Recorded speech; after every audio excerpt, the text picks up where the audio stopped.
연약과 실패를 뛰어넘는 압도적 은혜. 압도적 은혜가 오늘 주제입니다. 연약과 실패를 뛰어넘는 압도적 은혜라는 제목으로 하나님 말씀 증거하도록 하겠습니다. 우리 창세기 20장의 표제를 삼다 그러면 은혜장입니다. 압도적인 은혜의 장. 그래서 19장과 21장을 연결시키는 굉장히 중요한 장이라고 생각을 합니다. 그런 관점에서 봤으면 좋겠습니다. 그 필립 얀시가 옛날에 썼던 책 있죠. What's amazing about grace? 하나님의 놀라운 은혜. 놀라운 하나님의 은혜인가요? 뭐 이렇게 번역된 책이 있었죠. 우리나라에서 최고 베스트셀러였던 책이었던 것 같은데 그 책 안에 이제 나오는 얘기, 4장인가 나오는 얘기인데 영국에서 비교 종교학자들이 모여가지고 회의를 했다 그러죠. 그러면 기독교의 독특성이 뭐냐? 그럴 때 어떤 사람이 성육신이다. 하나님이 인간의 몸을 가지고 나타난 거다. 그랬더니 그리스 로마 신화에도 있잖아요. 그런 거. 그죠? 신이 인간 몸으로 오는 거. 그 독특성이 아니다. 이렇게 얘기를 하더라는 거예요. 그래서 부활 사상이다. 그랬더니 사자의 환생 이런 게 있거든요. 이집트에도. 그래서 그 비스무리한 게 또 있다. 그래서 그것도 독특성이 아니다. 그래서 논의하다가 C.S. 루이스가 제시했대요. 기독교의 독특성은 은혜에 있다. 은혜. 그 어떤 종교에도 발견할 수 없는 것이 은혜다. 그럴 때 이거에 대해서 말이 없더라는 거예요. 맞다고. 은혜가 무엇입니까? 받을 자격이 없는 자들에게 주시는 선물이에요. 그러니까 은혜는 설명이 안 되는 거예요. 그냥 주는 거예요. 근데 그 기독교의 독특성이고 여기서부터 능력이 나온다는 것입니다. 아침에도 얘기했죠. 정의를 추구한다고. 정의가 뭡니까? 세상의 정의는 공평이거든요. 그래서 세상 사람들이 제일 싫어하는 게 은혜예요. 자기한테 은혜 베푸는 건 좋아하지만 그냥 일반적으로 은혜 그러면 짜증을 내요. 뭐 은혜라고? 은혜는 정의를 깨는 거야. 왜? 그 사람들의 정의는 공평이니까. 그래서 은혜를 싫어해요. 은혜를 싫어하고 공평을 훨씬 좋아해요. 다 망하더라도 그러니까 예를 들어서 부자도 있고 가난한 사람도 있고 다 모여 있잖아요. 똑같이 하나 주면 말썽은 없어요. 근데 죽는 놈은 나오지. 근데 가정에서는 절대 그러지 않잖아요. 그죠? 가정이 되면 가장이 혼자 다 벌어가지고 1% 쓰더라도 아내가 또 자녀들이 99% 다 쓰더라도 기뻐할 수 있는 게 그게 가정의 의예요. 그게 불의한 가정이 아니고 의로운 가정이거든요. 그래서 의는 관계에서 오는 거라고. 그래서 우리가 은혜를 모르면 기독교 모르는 겁니다. 은혜를 모르면 하나님의 사랑도 모르는 거고 아무것도 아니라는 거예요. 은혜가 필요 없는 사람은 하나도 없거든요. 우리는 100% 죄인이다. 그러니까 모든 사람이 죄인이다. 의인 없나니 하나도 없다. 이게는 뭐냐면 모든 사람에게 은혜가 필요하다. 그 얘기가 똑같은 거라고요. 저는 그렇게 말하는 사람을 봤어요. 이렇게 말끝마다 말 버릇이 있는 사람 있지 않습니까?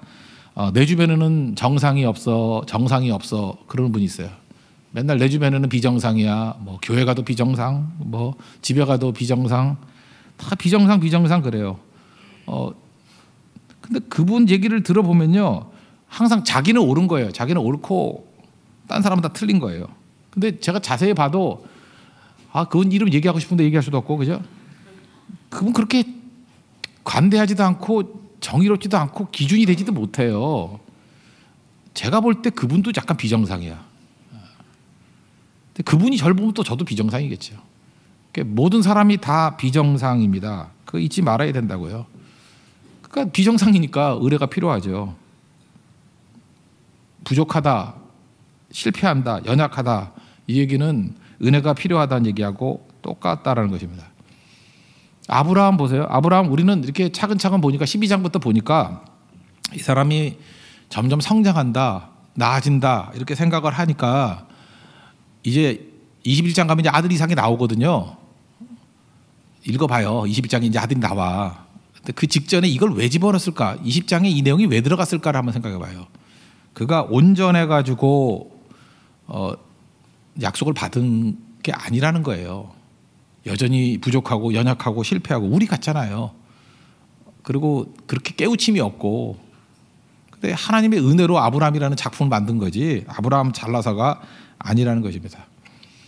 아브라함은 되게 치사한 사람이거든요. 이게 가나안이 있으면은 맨 밑에 쪽이 그게 네겝이라 그래서 네겝이 사막이에요. 사막 넘어가면 이집트예요. 그러니까 이집트가 문명권 아닙니까? 그래서 그 끝에 와서 살았어요. 왜냐하면 여차하면 튀려고. 그러니까 우리나라 임진왜란 때 선조 의식이에요. 선조 있죠. 선조가 의주까지 도망갔죠. 의주가 어떤 거예요? 조선은 조선인데 여차하면은 명나라로 튀려고. 그러니까 아브라함이 선조 의식을 갖고 있었던 거라고. 가나안이네 여기. 하나님 약속하신 땅이잖아. 여기까지 가나안이거든요. 여차하면 튄다고. 근데 그라를 누가 점령하고 있었냐면 블레셋 왕이 점령하고 있어요. 블레셋 왕 이름을 아비멜렉이라 그래요. 아비멜렉. 그 블레셋 지역이거든요.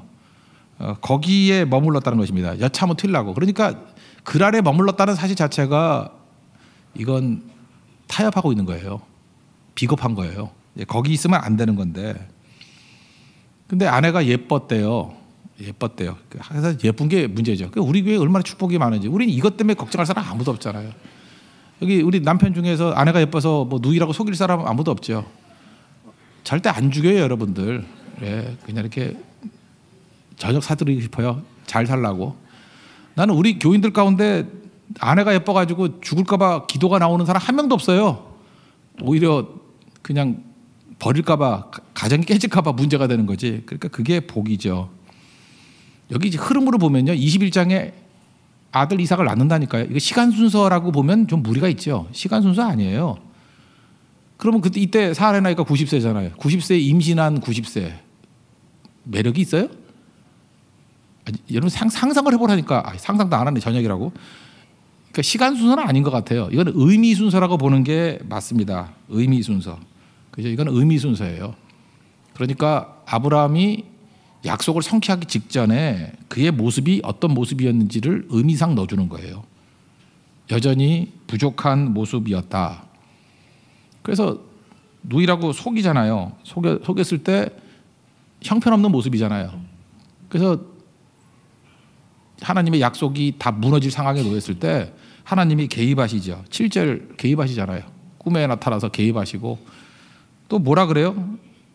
아브라함에게 고맙게도 선지자래. 이런 논팽이 같은 놈을. 선지자래. 그리고 그가 기도해 줘야만 재앙이 너한테 떠나간대요.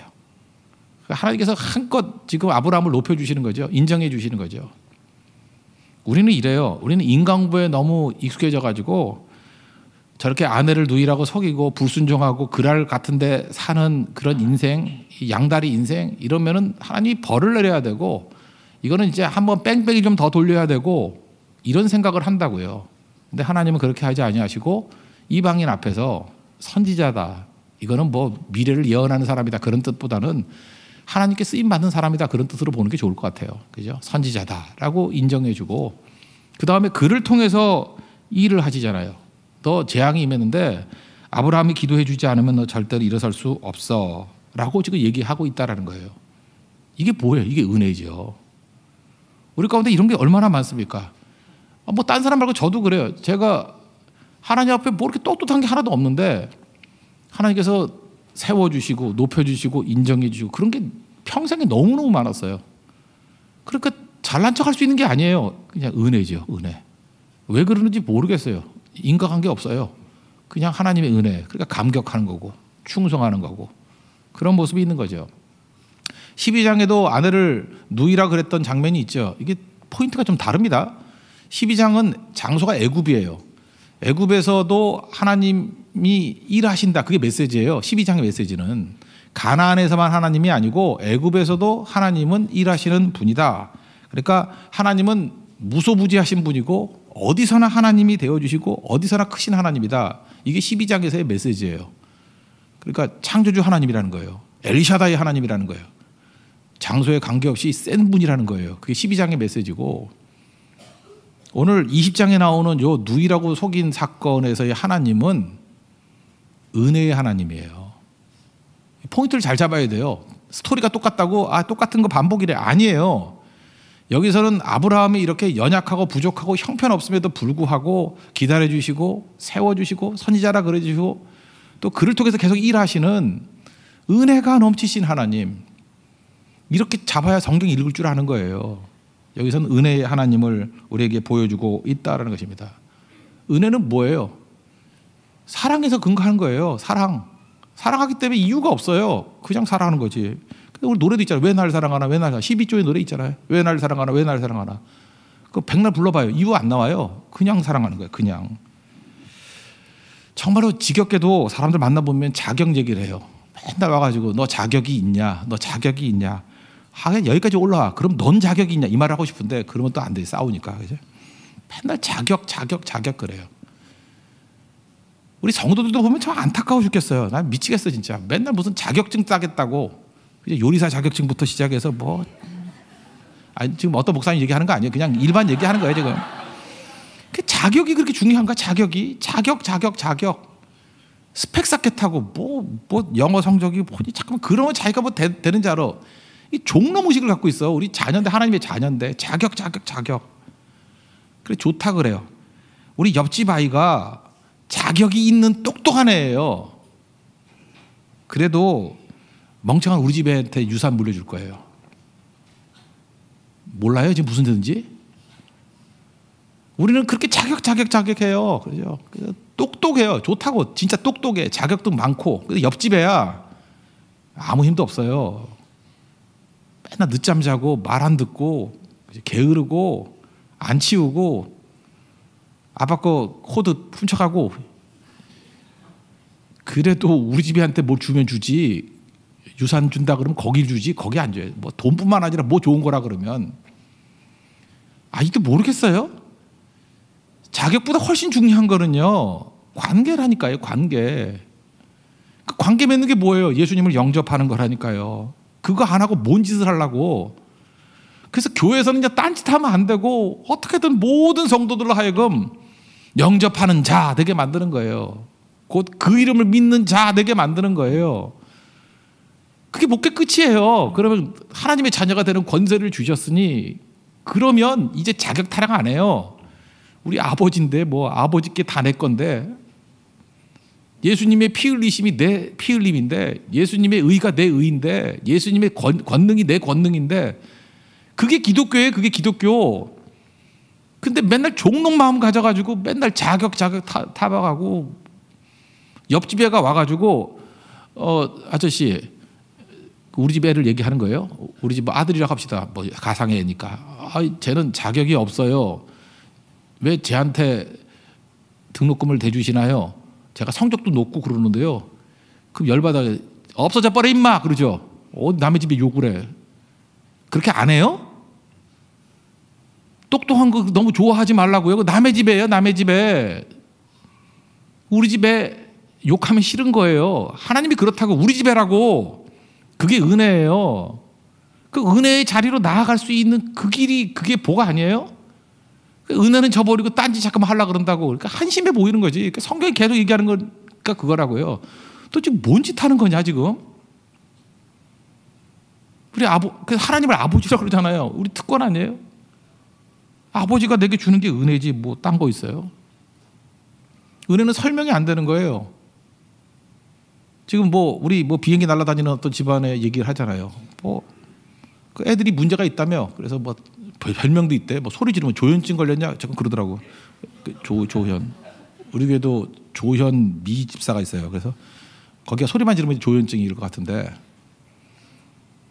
난 여러분 우리가 제3자니까 지금 우리 전체적으로 이상하게 생각하는 것 같아. 아니 딴 건 관두고. 잠깐 자격이 있냐 없냐 이런 얘기를 해요. 물론 경제적으로 그렇게 얘기할 수 있다고 생각을 해요. 근데 근본적으로 그 질문은 우리 요 관점에 놓고 보면은 어리석은 거죠. 그냥 자녀잖아. 욕을 해도 자녀잖아. 못생겨도 자녀잖아. 우린 자녀 아니니까 우리 참 비참한 거야. 우리가 아무리 뭔 짓을 해도 너 뭔데? 거기 조현 모 씨하고 훨씬 똑똑한 사람도 많아요. 훨씬 인격 좋은 사람도 많고 훨씬 잘생긴 사람도 많고. 그래서 무슨 죄인지 모르겠어요? 자격 있으면 뭘. 사실은 금수저 흙수저 그 얘기는 성경에서 나온 얘기인데 그죠? 우리는 다 금수저들이에요. 영적인 금수저들. 하나님의 자녀인데 거기서 나오는 은혜예요. 은혜는 은혜 못 받은 사람이 볼 때는 비리야. 말도 안 되는 거죠. 여기 전반적인 분위기를 봐요. 아비멜렉이 더 우아하죠. 그렇잖아요. 아주 배려도 하고 우아하고. 아브라함이 쪼다 같지 않아요? 그럼 하나님 그런다고요. 그래서 내 자녀인데 내 축복의 통로인데 그래서 그래서 은혜가 임한지 않은 이기는 거예요. 은혜가 이기는 거예요. 그래서 은혜가. 여러분 세상을 이해할 수 없다 그러죠. 은혜 모르니까 이해 못하는 거예요. 세상은 은혜가 흐르는 거예요. 은혜 없으면 우리 다 죽어요. 스카펙이라는 그 심리학자 있죠. 스카펙 정신분석학자인데 처음엔 안 믿다가 믿게 됐어요. 스카펙. 그 책에 보면 이런 얘기를 해요. 어떤 한 사람을 분석하는 게 나오는데 이게 믿기 전에 썼던 얘기예요. 젊은 사업가고 뭐 성공적이고 훌륭하고 유능하고 되게 그래요.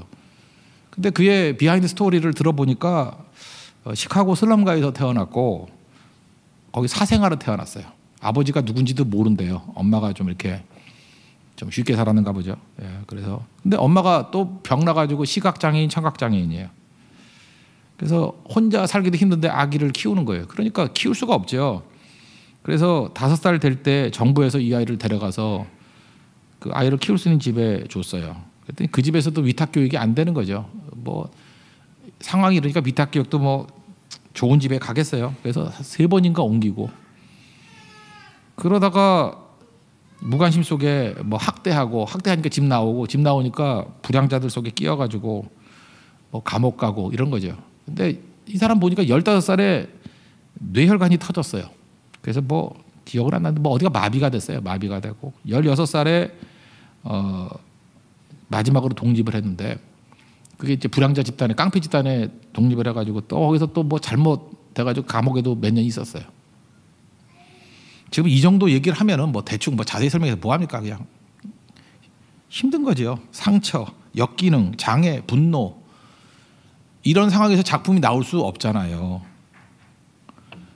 근데 스카펙은 심리학자로서 이상한 거야. 근데 지금 현재의 모습을 보니까 너무 멋진 모습이에요. 큰 사업가고 자기 사업하다가 동료하고 결혼해서 자기가 이제까지 본 가정 중에 가장 행복한 가정, 가장 자상한 아버지, 자상한 남편이 돼 있어요. 이때 예수 믿기 이전이라니까요. 믿기 이전에 쓴 책에서 스카펙이 설명하기를 설명이 안 된대요. 굳이 설명한다 그러면 은혜다 그랬어요. 나는 그 말이 너무 은혜가 돼요.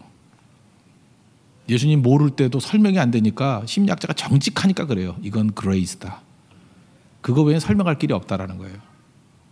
그러니까 우리 블랙박스예요. 인생이. 왜 before, after 이렇게 변화되는지 몰라요. 블랙박스예요. 거기 은혜가 있어요. 그러니까 은혜 모르면 세상에 있는 모든 것 다 잘 모르는 겁니다. 사실은 그 21장 이게 연결이 자연스럽지 않아요. 자연스럽지 않다고. 근데 이게 자연스럽게 넘어가는 이유가 뭐냐? 은혜장이거든요. 아들 낳게 될 때까지 우리는 그러잖아요. 이 클라이맥스 전에 아브라함이 이렇게 연단 받아서 이제 훈련이 다 된 상태에서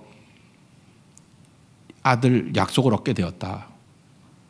근데 그게 아니라는 거예요. 그 똑같은 게 사무엘 제가 그 바세바까지 하고 이제 너무 지겨워서 왜 지겹냐면 너무 우울한 게 너무 오래 가는 것 같아. 이제 또 아들놈도 반란이 막 나오다. 암논부터 시작해서 뭐 압살롬 미치겠어 진짜. 그 압사시켜 죽일 놈이 압살롬 아니에요. 그래서 그 쭉 나와. 그래서 이건 좀 나중에 좀 해야겠다. 근데 마지막 24장에 뭐가 나오냐면 다윗의 마지막 기사가 뭐냐 하면 다윗은 이렇게 해서 하나님께 충성을 다하고 죽었노라. 그래서 얼마나 좋겠어. 인구조사가 나와요. 불순종하는 얘기가 나와요. 다윗 잘났다 이렇게 말하지 말라는 거예요. 다윗이 다윗 되게 만든 건 하나님의 은혜였다라는 거예요. 똑같은 얘기입니다. 그래서 어떤 사람이 승승장구 그 다음에 저 사람은 너무 멋지고 저 사람은 완전하고 그럼 하나님이 안 써요. 제가 하나님 성격을 알거든. 그거 안 써요. 되게 지저분해.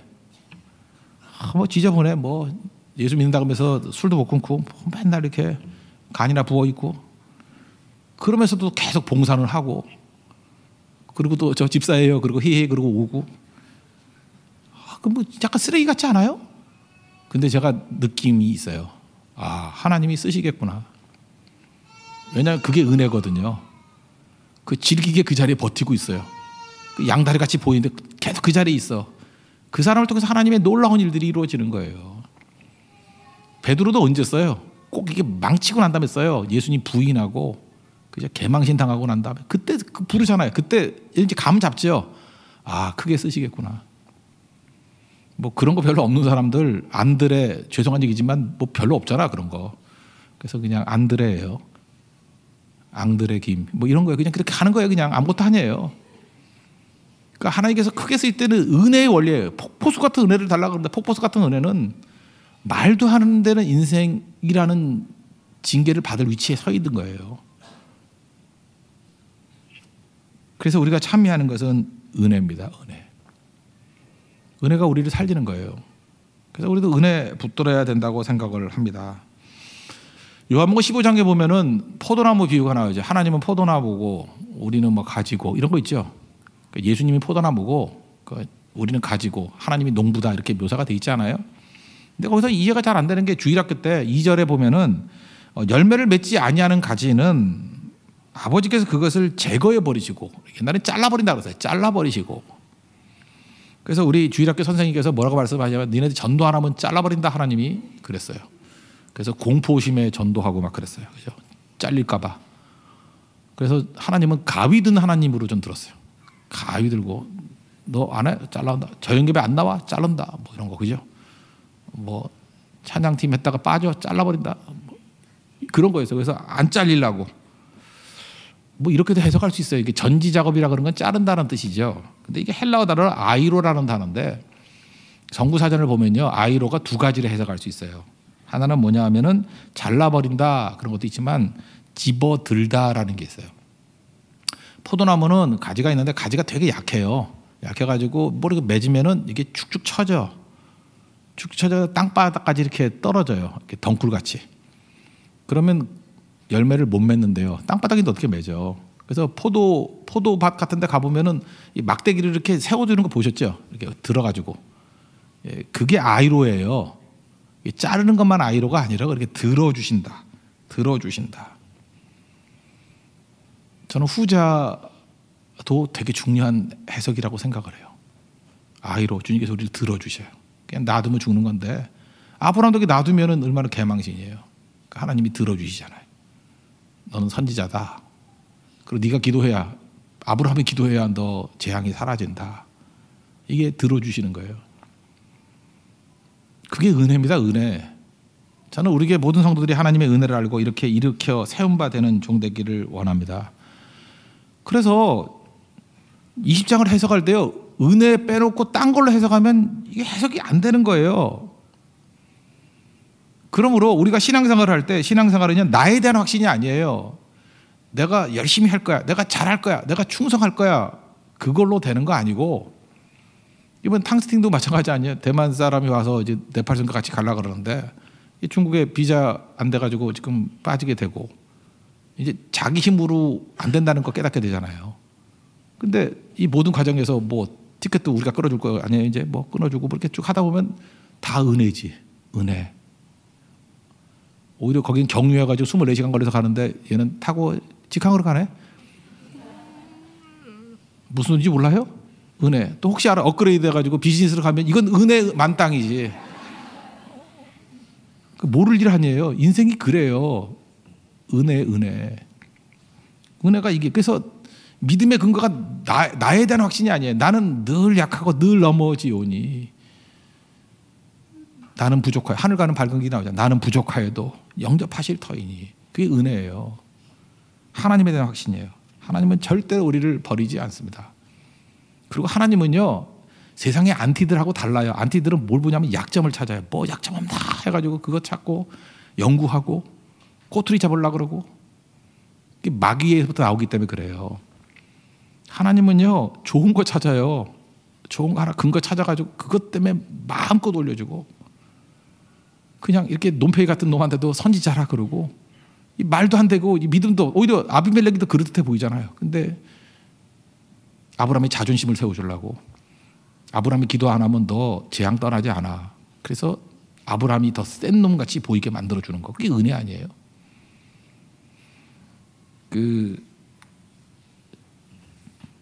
잭 니콜슨 주연이고 메릴 스트립인가 하면 나왔던 옛날 영화예요. 제 대학교 때 나온 거죠. 80년대에 나온 영화인데 이 모순적인 단어 두 개가 붙어 있어요. 아이언 위드라는 영화가 있어요. 이 영화를 알면은 늙은 사람입니다. 이걸 알 리가 없죠. 아이언 위드. 센 단어 두 개를 합쳐놨잖아요. 아이언 강철. 아이언 그죠? 아이언, 철, 위드. 발음이 이상한가? 위드. 잡초. 둘 다 세잖아요. 그러니까 우리 인생의 가장 센 두 단어를 모아놓은 거야. 아이언과 위드. 아이언 위드. 그러니까 뭐 강한 이런 거예요. 이걸로 사는 거 아니라는 걸 보여주는 거죠. 반대예요. 이 영화의 핵심은 은혜예요. 내용이 뭐냐면 길거리에 한겨울에 어떤 여자가 불량민이죠. 이렇게 쓰러져 있어요.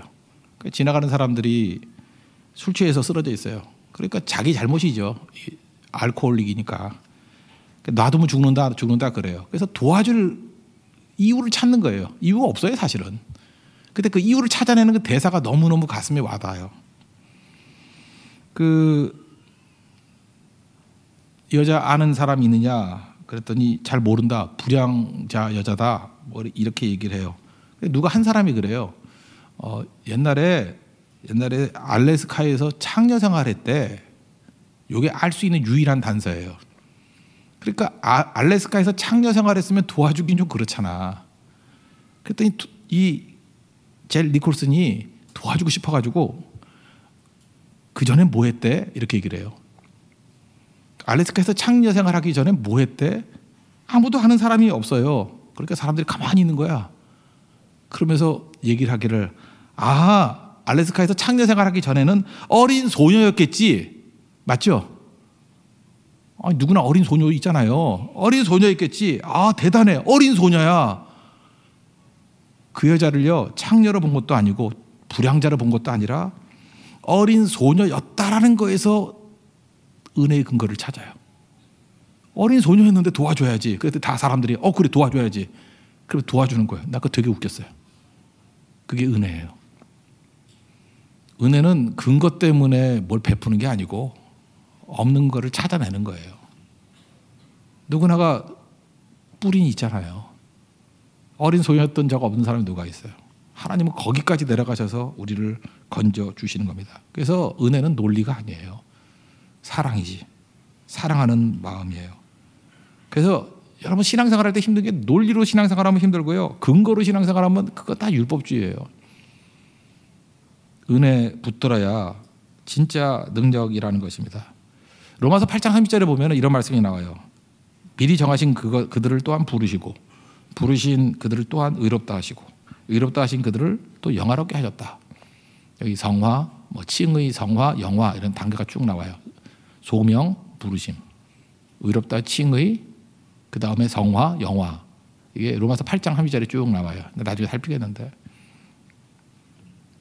여기서 이걸 시간 순서라고 생각하지 마십시오. 우리는 신학을 너무 많이 배워가지고 부르심, 소명, 칭의 그리고 성화, 영화 이걸 외우고 있어요. 물론 흐름으로 외우는 건 나쁘지 않지만 이게 메시지가 아니에요. 우리 언제 부르셨어요? 아무 근거 없을 때 부르셨어요. 아무 이유 없을 때 부르신 거예요. 그게 메시지예요. 언제 우리를 의롭다 하셨어요? 우리가 아직 죄인 되었을 때, 우리가 연약할 때, 아무 이유 없을 때예요. 그게 은혜예요.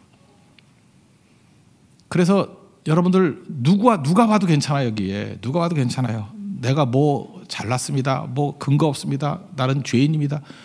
그러니까 은혜가 임해야죠. 은혜 앞에서 일어서지 못할 인생은 한 명도 없다라는 거예요. 여러분 다 일어서는 하나님의 거룩한 종 되기를 바랍니다. 그래서 우리 교회는 은혜가 임하는 교회, 은혜 붙들고 사역하는 교회가 되길 원해요. 이번 네팔 선교도 은혜 없이 어떻게 살아가겠어요. 그래서 창세기 20장이 있는 거예요. 아브라함이 이삭을 얻기 이전에 뭘 배워야 되냐면 전적인 은혜를 깨우쳐야 돼요. 그렇죠? 은혜 없이는 살아갈 수 없다라고 하는 이 고백, 이것이 아브라함 되게 만드는 거예요. 은혜를 믿으면요, 어떤 사람이 이러더라고요. 이렇게 명사는 동사로 말해야 된다고. 명사는 동사로 말해야 된다. 그런 얘기했죠. 그래서 life 그러면 생명이 뭐냐 그러면 live 살아버리는 거.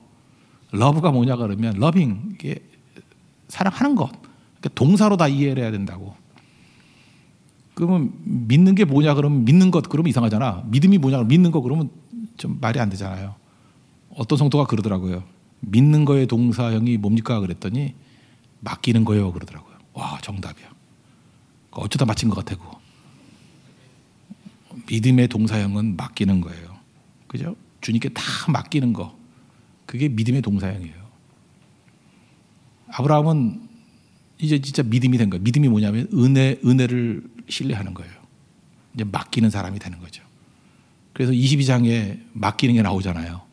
모리아산에서 아들 이삭을 맡기잖아요. 하나님께 다 맡기잖아요. 이게 은혜의 승리입니다. 그래서 여러분들 은혜 모르고 펄펄 뛰는 것은 아직 아무것도 모르는 거예요. 은혜 알아야 됩니다. 마지막 팁 하나만 더 얘기한다 그러면 이제 우리가 다른 사람을 대할 때 어떻게 대해야 되느냐. 선입견 버려야 된다는 거예요. 선입견 버리고 은혜로 대할 줄 알아야 된다는 거예요. 지금 아내를 누이라고 속인 이유가 뭐냐면 아비멜렉을 나쁜 놈으로 여긴 거 아니에요. 하나님을 모르니까 저건 나쁠 것이다. 불신자는 나쁠 것이다. 이렇게 생각하잖아요. 우리도 지금 네팔 가면 핍박할 것이다. 약간 그러는데 저는 그렇게 생각 안 해요. 저는 네팔 사람들이 우리를 도와줄 거다라고 생각을 하고요. 실제로 그랬어요. 도와준 분들이 많았고요. 저분들은 우리를 사랑할 것이다 라고 좀 믿고 가요. 그랬더니 사랑받았어요. 선입견 가지면 안 돼요. 하나님이 보내주신 사람들에 대해서 우리도 은혜로 바라볼 줄 아는 모습이 있어야 된다고 생각을 합니다. 그리고 대화하면 되는 거죠. 또 만약에 악한 일로 덤빈다 그러면 하나님이 꿈에 나타나셔가지고 너 죽는다 그렇게 하실 거예요 분명히. 그러니까 우리 은혜를 믿기 때문에 은혜를 베푸는 모습이 있어야 된다고 생각을 합니다. 저는 이 아비멜렉이 참 훌륭하다고 생각해요. 저는 이 부분을 좀 봤으면 좋겠는데 16절 지금 하나님께서 꿈으로 다 알려주셨어요. 그래서 사라에게 이렇게 얘기하죠. 사라에게 이르되 내가 은 1000개를 내 오라비에게 주어서 나는 이게 너무 감사해요. 지금 사라가 아브라함이 민망할까 봐 만약에 너를 오라비라고 부르게 한 남편에게 주어서 이러면 얼마나 창피했겠어. 그게 정죄죠. 오라비라고 한 남편에게 줘라 그러면 이게 정죄잖아요. 그 이름 자체에 정죄가 속해 있는 거 아니에요. 그러니까 아비멜렉은 참 좋은 사람이죠. 상대에게 민망하지 않게 불러주잖아요. 그게 뭐예요? 그냥 오라비라 그랬으니까 오라비에게 줘라. 남편이 이제 알아요. 근데 오라비에게 주라. 오라비에게. 우리 창세기 2장 살폈었죠. 지난주인가요? 창세기 2장 살폈는데 우리에게 네이밍하는 권세를 주셨다 그러잖아요. 이름 붙이는 권세. 그냥 우리는 시험이다 이렇게 이름 붙일 수도 있지만 연단이다 이렇게 이름 붙일 수도 있어요. 네이밍이에요. 네이밍. 위기다라고 이름 붙일 수도 있지만 기회다라고 이름 붙일 수 있어요. 네이밍이에요. 그래서 하나님의 백성들은요. 살리는 쪽으로 이름 붙이고요. 그리고 풍성해지는 쪽으로 이름을 붙여요. 마귀는요. 망하는 쪽으로 이름을 붙이고 사람들을 무너뜨리는 쪽으로 이름을 붙여요. 거짓으로 이름을 붙여요. 그래서 뭐라고 부르냐에 따라 달라요. 예를 들어서 뭐 좋은 것도 있을 수 있잖아요. 교회 세습 이렇게 얘기하는 것 자체가 나쁜 거잖아요. 세습이 나쁜 거잖아요. 근데 영어 단어는 트랜지션이거든. 계승이거든요. 그러니까 계승이라 그러면 나쁜 것 같지 않잖아요. 가치 중립적이잖아요. 좋은 것도 있고 나쁜 것도 있을 거 아니에요. 어디 뭐 헌신하고 뭐 죽으러 가는 뭐 이런 데는 사실 그거는 아버지도 순교하고 아들도 순교하면 뭐 나쁠 게 없잖아요. 물론 무슨 취지인지는 알아요. 근데 네이밍하는 사실 자체가 사실은 악한 거예요. 적어도 우리 세계에 있는 성도들은 그런 식의 이름을 붙이지 말라고. 앙드레 김이라고 불러주기를 원해요. 그러면 앙드레 김이라고 불러야 돼요. 왜 굳이 김봉반 씨 이렇게 부르냐고. 난 그게 악하다고 생각해요. 그죠? 우리도 알아요 이름을. 나도 부르고 싶은 마음인데 이게 죄성이 있어. 그러나 끝까지 앙드레 김. 이게 되게 중요한 거죠. 존중해 주는 거. 우리가 네팔에 가서도요. 항상 존중하는 마음이 있어야 되고 그들이 원하는 것. 그러니까 제일 좋아하는 거. 우리 찬송 불러도 좋지만 네슨피리리 그래서 걔네들 무슨 그 민요인가 봐. 그렇게 불러주고 같이 박수 쳐주고 춤춰주면 너무너무 좋아하더라고. 그러니까 자기를 존중한다고 생각하니까. 그리고 우리가 11차까지 가는데 네파로 이 알파벳도 안 외웠다 그러면 좀 문제가 있죠. 그러니까 지금 말을 배우려고 하는 애씀 이런 것들이 자기들이 존중받는다고 생각하더라고. 은혜 받은 존재잖아요. 우리도 은혜로 대할 줄 알고 박대하지 않는 그런 모습이 우리의 모습이 되기를 원합니다. 그럼 우리 삶 속에 은혜로 시작해서 은혜로 넘쳐나는 우리 축복이 임하게 될 것입니다. 우리 은혜의 교회 되기를 원합니다. 예, 모두 자리에서 일어나겠습니다. 은혜 아니면 살아갈 수가 없네. 잘 봤습니다.